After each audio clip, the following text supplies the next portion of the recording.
Hello guys, रेखा coaching classes में आपका स्वागत है। आज हम पढ़ने वाले हैं बायो का इम्पॉर्टेंट पार्ट, जो महत्वपूर्ण जानकारी के साथ आपको ये सरल शब्दों में बहुत ही आसानी से अंतर याद होंगे। तो हम जानेंगे दो अंतर, जानते हैं वो अंतर क्या है।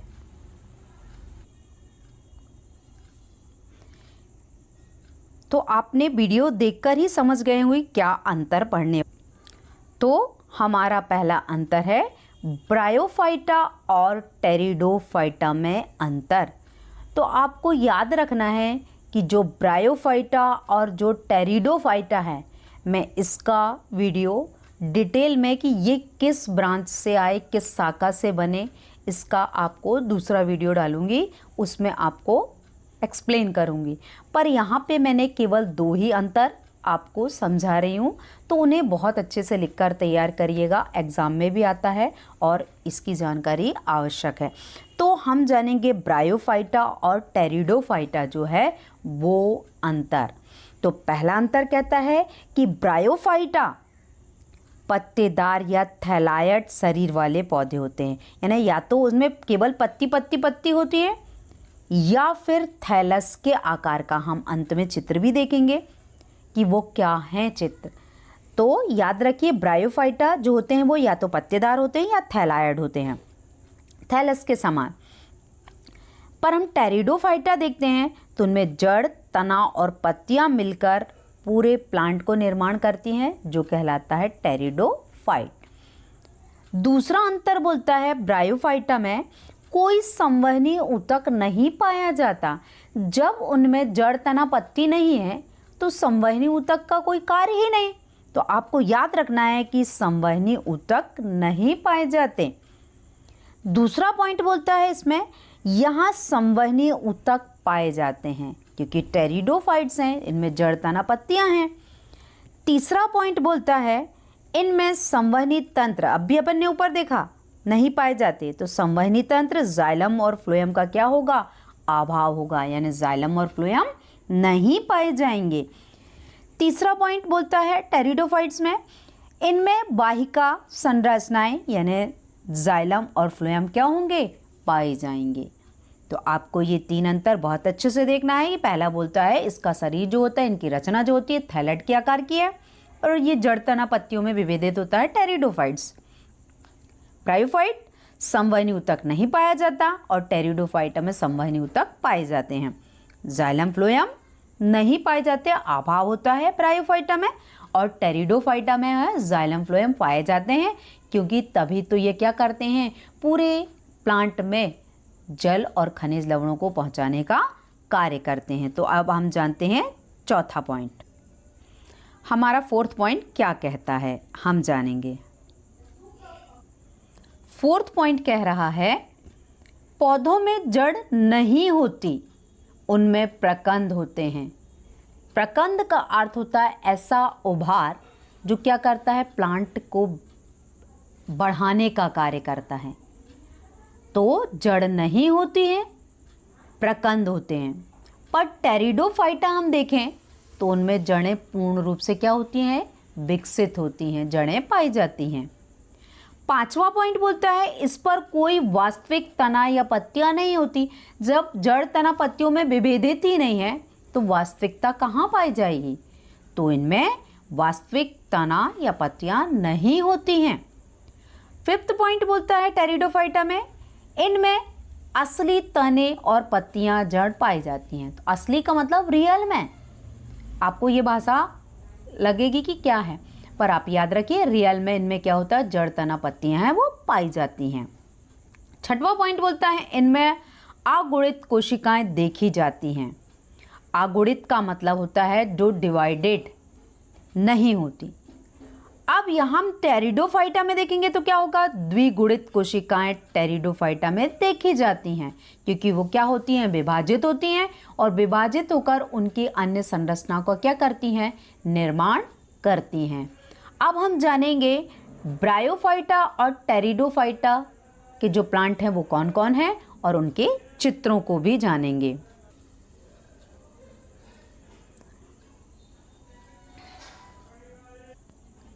देखिए ब्रायोफाइटा के उदाहरण कौन कौन से हैं? मॉस, लिवरवॉर्ट और हॉर्नवॉर्ट। आप मॉस का चित्र देख रहे हैं, केवल पत्ती पत्ती और उनकी जो थैलस संरचना दिखाई दे रही है। हम काई जो देखते हैं उसमें भी थैलस जैसा होता है।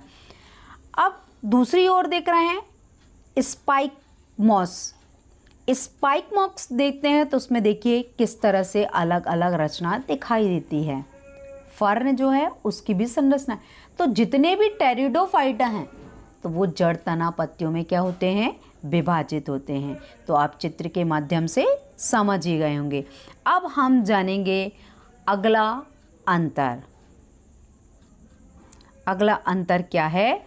आवृत बीजी और अनावृत बीजी में अंतर। आवृत बीजी को याद रखिए इंग्लिश में एंजियोस्पर्म कहते हैं और अनावृत बीजी को क्या कहते हैं? हम जिम्नोस्पर्म कहते हैं। तो आपको इंग्लिश नाम भी याद रखना है क्योंकि पेपर में आता है एंजियोस्पर्म और जिम्नोस्पर्म में अंतर लिखिए। और या हिंदी में आएगा आवृत बीजी अनावृत बीजी में अंतर लिखिए। तो आपको याद रखना है यही अंतर एक ही है। वो इंग्लिश वर्ड है एंजियोस्पर्म जिम्नोस्पर्म और आवृत बीजी अनावृत बीजी हिंदी वर्ड है। बहुत बच्चों को कन्फ्यूज़न होता है, इसीलिए आप ध्यान से समझिए। पहला बोलता है पॉइंट, आवृत बीजी पौधों के बीजों पर छिलका होता है। छिलका का अर्थ होता है कि ऊपर परत होना। जैसे हमने मूंगफली देखी, उसमें ऊपर क्या होता है? आवरण होता है।